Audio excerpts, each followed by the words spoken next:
la vraie raison pour laquelle on est tant éprouvé dans ce quartier, c'est hier que le Seigneur m'en a donné, il m'a donné la réponse. Parce que je voulais vraiment savoir, j'en avais vraiment marre. Et le Seigneur va me dire, mais qu'est-ce que tu ne comprends pas? J'ai dit, mais explique-moi. Il me dit, toute personne qui est en Christ porte directement une lumière.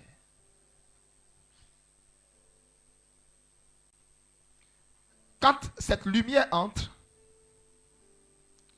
au fur et à mesure de son intimité avec Dieu, de sa communion avec Dieu, la lumière grandit en intensité, grandit en impact, grandit en rayon.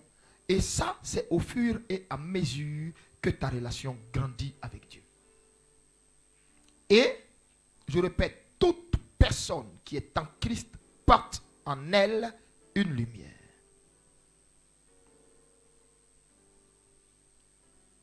Vous comprenez? Cette lumière ne grandit pas seule. Elle grandit avec tes efforts. Ça veut dire, au fur et à mesure que tu es en communion et en relation avec Dieu, elle grandit en impact. Elle grandit en périmètre. Elle grandit en dimension. C'est-à-dire, d'abord, quand la lumière vient, là, elle n'éclaire pas partout. Elle t'éclaire toi seul. Elle t'éclaire toi seul. Plus tu pries, plus tu développes ta relation avec Dieu, plus tu pries, elle ne t'éclaire plus toi seul, elle éclaire ceux qui vivent dans la même maison avec toi. Je vous explique un principe spirituel et vous allez bien comprendre certaines choses. Donc ça commence d'abord à t'éclairer toi. Maintenant, plus ton intensité dans la prière avec Dieu monte, plus à cause de toi qui es dans la maison, la lumière là éclaire toute la maison. Ce n'est pas moi qui le dis, c'est écrit en Matthieu chapitre 6. Allume-t-on une lampe pour la mettre sous un boisseau? Jamais. Quand on l'allume, si au départ c'est en bas, au fur et à mesure qu'on voit que sa lumière est intense, il faut la mettre en hauteur. Ça veut dire, ça c'est la deuxième étape. Quand ça finit de t'éclairer d'abord toi, après maintenant, ça éclaire à cause de toi les autres. Tu ne comprends pas pourquoi dans la maison, hein, à cause de tes prières, beaucoup de choses vont commencer à s'arrêter. Beaucoup de choses vont commencer à s'arrêter. Et ce n'est pas tout. Après, vous savez ce que ça fait? Vous savez ce qui se passe? Aïe, répondez-moi, on prêche ensemble. Je n'ai pas encore commencé mon message. Vous savez ce que ça fait? Après, la lumière qui t'éclairait, on reprend. Toi, premièrement. C'est pas ça? Fais comme ça avec moi. Dis, toi d'abord. Deuxièmement, ceux qui habitent ta maison avec toi. Dis, ceux qui habitent avec toi. Deuxièmement. Maintenant, troisièmement, vous savez, la lumière maintenant va toucher qui? La lumière touche ton quartier. C'est-à-dire, de ta maison, hein, au début, la lumière était dans ta maison. Après, la lumière s'est éparpillée dans ta maison. Par la suite, la lumière maintenant va au-dessus de ta maison. Donc, quand ça va au-dessus de ta maison, vous savez, ça commence à donner de la lumière tout autour, les habitations à côté là. Toi, ta prière, tu fais là, des 30 minutes là. Hein? Là, tu vas voir que quelqu'un était peut-être poursuivi spirituellement, il arrive à bien dormir. Parce qu'il y a quelqu'un qui prie quelque part. Tu comprends? Hein? Et ça fait que par moment, souvent, c'est parce que les gens ne viennent pas vous dire.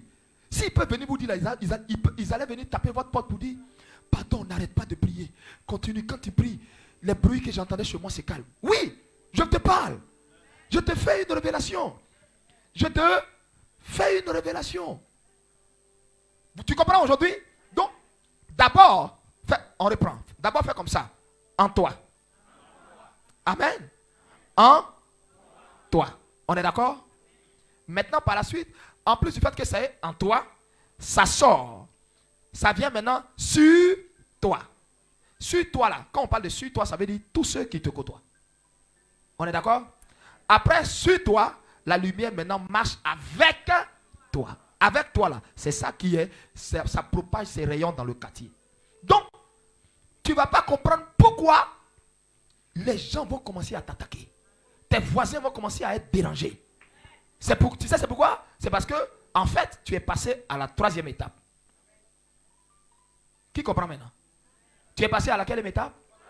C'est-à-dire la lumière que tu portes n'est plus dedans. C'est maintenant, c'est-à-dire ça illumine maintenant le quartier. Et toi, tu ne sais pas. Hein? Toi, tu ne sais pas. Comme tes yeux ne voient pas, tu ne sais pas. Donc, ça dérange. Or, là où il y a la lumière, qu'est-ce qui se passe? Les ténèbres replient. On est d'accord? Donc, plus toi tu grandis dans ton intimité avec Dieu, plus tu grandis, je vous ai dit, la première rayon, sinon, je parle quel français? Le premier rayon que ça illumine d'abord tes voisins à côté. Plus tu t'intensifies dans la prière, c'est plus tes voisins à côté. Tu sais ce que ça fait? Ça va jusqu'à illuminer pratiquement tout le secteur où tu es. Plus tu t'intensifies, tu sais où ça va? Ça éclaire tout le quartier. Donc un sorcier peut habiter à l'autre étage. Il sait qu'il y a une chrétienne dans la maison. Tu sais comment il sait? Par la lumière. Donc la lumière est dehors, elle n'est plus dedans. Voilà la raison de vos attaques. Tu comprends? Tu comprends? Un jour, j'étais allé acheter un phare avec mon fils, Romy, et il y a un homme important, je ne le connais pas, qui avait garé une grosse voiture. Comment je suis venu, j'ai garé, le monsieur est quitté là-bas. Seul, hein? D'abord, il m'a fixé de loin, tout le temps je roulais. Il me fixait. Quand j'ai garé, le monsieur me regardait. Il causait avec des hommes, hein? Il s'est arrêté. Il me fixait. Je suis venu, je descends de mon véhicule. Le monsieur a quitté où il était. Il est arrivé jusqu'à moi. Mon fils et moi, on tique, on fait 2 pas en arrière. Moi, je ne comprends pas. Le teint du monsieur, on n'a même pas besoin de te dire qu'il a l'argent. Il est riche. Je ne te parle pas de il a l'argent, il est riche. Le monsieur arrive vers moi. Donc, moi, je tique. Je demande, oui. Et il me dit, comment il a commencé la conversation? Oh, Seigneur, rappelle-moi. Voilà. Il fait exprès, il dit, vous savez, une belle voiture, elle est de quelle marque? C'est une version américaine? J'ai dit oui, c'est une version américaine. Il dit, ah, et vous l'avez payée ici ou bien vous l'avez commandée? Je ne comprends pas. J'ai dit, elle est venue de là-bas. Je n'ai pas payé.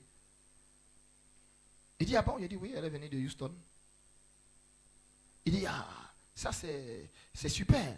Et donc, par la suite, il dit, non, mais la voiture est super. Et moi, j'ai fait exprès. Je lui ai dit, asseyez-vous à l'intérieur pour voir les options.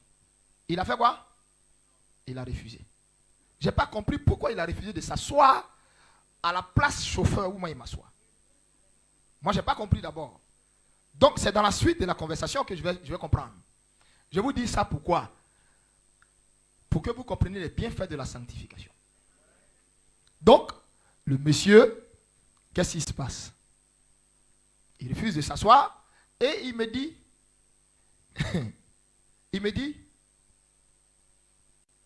vous savez qui je suis?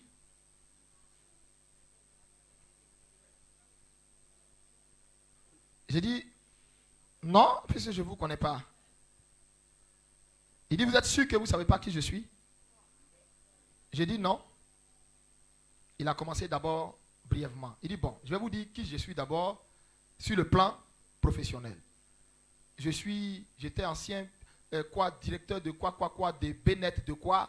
Après, j'ai été directeur de toute la planification de je ne sais pas quoi. Après, j'ai été PDG de tel quoi, qui valait des milliards. J'ai vendu ma société pour ouvrir encore différentes autres sociétés. Aujourd'hui, je gère un groupe, etc. et autres. Je l'ai écouté. Il me dit, ça, c'est l'aspect physique. Mais est-ce que tu sais qui je suis? J'ai tic. Il dit non, je ne vois pas. Et il me dit, mais toi, tu sais qui tu es? J'ai dit bien sûr. Et il me dit, d'accord. Et votre nom c'est quoi? J'ai dit prophète Djedje. Il me dit, tu es un prophète, c'est pas ça? J'ai dit oui. Il dit, donc tu dois savoir qui je suis.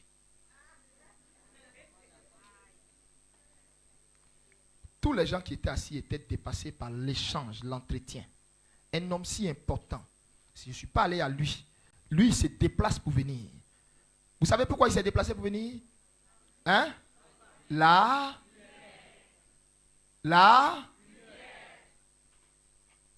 Plus ta relation avec Dieu est puissante, plus elle est puissante, plus la lumière que tu portes se voit à des milliers de kilomètres. Je t'explique. Regardez, à nos cultes ici, des gens quittent pas jusqu'à Touba, Géma, des gens quittent pas jusqu'à Bandoukou, des gens quittent pas jusqu'à Boaké, Yamsokro, juste ils viennent sur Abidjan samedi pour le culte dimanche. La question est, les gens disent, non, c'est à cause des vidéos que papa fait. Non, la question est réellement, qu'est-ce qu'ils voient pour se déplacer jusqu'à venir? Il n'y a qu'un simple homme, voilà mon tout. J'ai quoi d'impressionnant?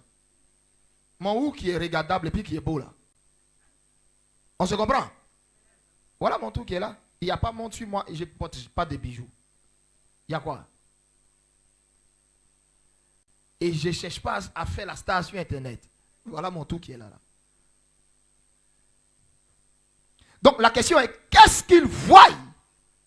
Et puis ils viennent jusqu'à dans ce lieu. Dis avec moi, la lumière que nous portons. Et cette lumière s'enrichit dans la sanctification. Plus tu vis proprement, plus la lumière là brille encore. Si sorcier fait rien, vous là, si sorcier vous calcule même pas, il s'en fout de ton alléluia, amen. Il s'en fout de ton nom de Jésus. Ça dépend de toi la vie que tu mènes. Sinon, il y a des gens où ils passent sorcier, ils passent ailleurs.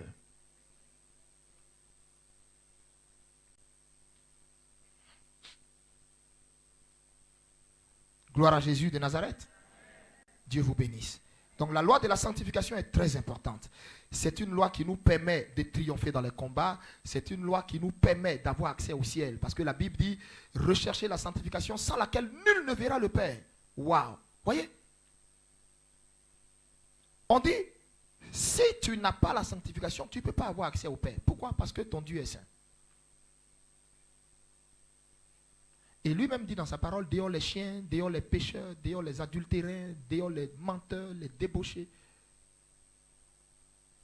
Donc que tu le veuilles ou pas, message de sanctification que tu refuses là, forcé,